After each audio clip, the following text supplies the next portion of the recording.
রবিবার ছিল পয়লা বৈশাখ, তাই সকাল সকাল নতুন জামা পেয়ে চিনি বেজায় খুশি হয়েছে। তাই একটু রেডি টেডি হয়ে বিকেলবেলা আমরা তিনজনে বেরিয়েছিলাম অবনী মলে।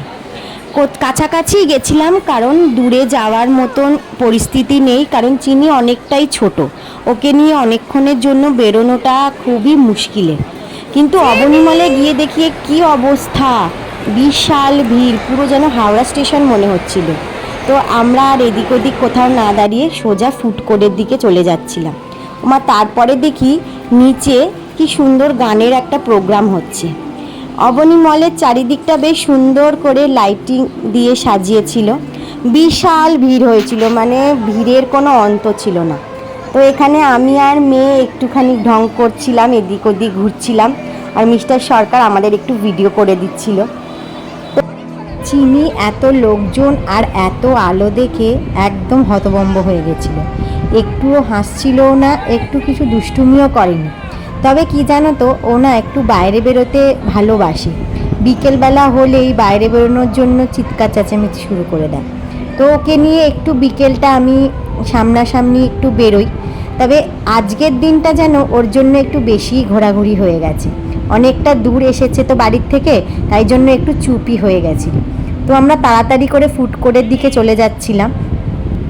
তারপর চলে এলাম ফুড কোর্টে। ও মা গো, ফুড কোর্টে এসে দেখি বিশাল ভিড়, একটা কোথাও জায়গা নেই। আমরা তো চেয়ারের জন্য এদিক ওদিক অনেকক্ষণ ঘোরাঘুরি করলাম, শেষমেশ একটা বসার জায়গা পেলাম। তো মিস্টার সরকারকে বললাম, তুমি তাড়াতাড়ি অর্ডারটা দিয়ে চলে এসো, কারণ এতটাই ভিড় হয়েছিল যে চিনি খুবই বিরক্ত হচ্ছিল একটা টাইমের পর। তো এখানে দেখো মিস্টার সরকার খাবার নিয়ে চলেও এসছে। এখানে প্রথমে নিয়েছিল ফ্রেঞ্চ ফ্রাইস, চিকেন কিছু লালিপপ টাইপের, আর হচ্ছে কোল্ড ড্রিঙ্কস। তো আমার মেয়ে তো খাবার দেখলে ভীষণ ছটপটানি শুরু করে দেয়, আর ওকে যেহেতু ডাক্তার এখন সব কিছুই একটু আধটু খেতে বলেছে, তো আমরা একটু আধটু করে ওকে সব কিছুই টেস্ট করাচ্ছি।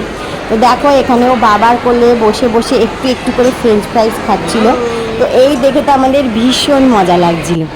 আর এখান থেকে অর্ডার করেছিল ডমিনোজের নতুন একটা ডিশ, পিৎজা টাইপেরই কিছু একটা, কিন্তু খেতে ভীষণ ভালো ছিল, একদম অন্যরকম ছিল। তো যাই হোক, এই তো খাওয়া দাওয়া করে আমরা বাড়ির উদ্দেশ্যে বেরিয়ে পড়লাম, কারণ অনেকটাই লেট হয়ে গেছিলো। চিনির ঘুমও পেয়ে গেছিলো আর খিদেও পেয়ে গেছিলো। আর দেখো অনেক শপ অলরেডি বন্ধ হয়ে গেছে, কারণ 9টা বেজে গেছিলো আমরা যখন বেরোচ্ছিলাম, তো একটু ফাঁকা ফাঁকাও হয়ে গেছিলো। তো এই তো ছিল আমাদের পয়লা বৈশাখের মিনি ব্লগ।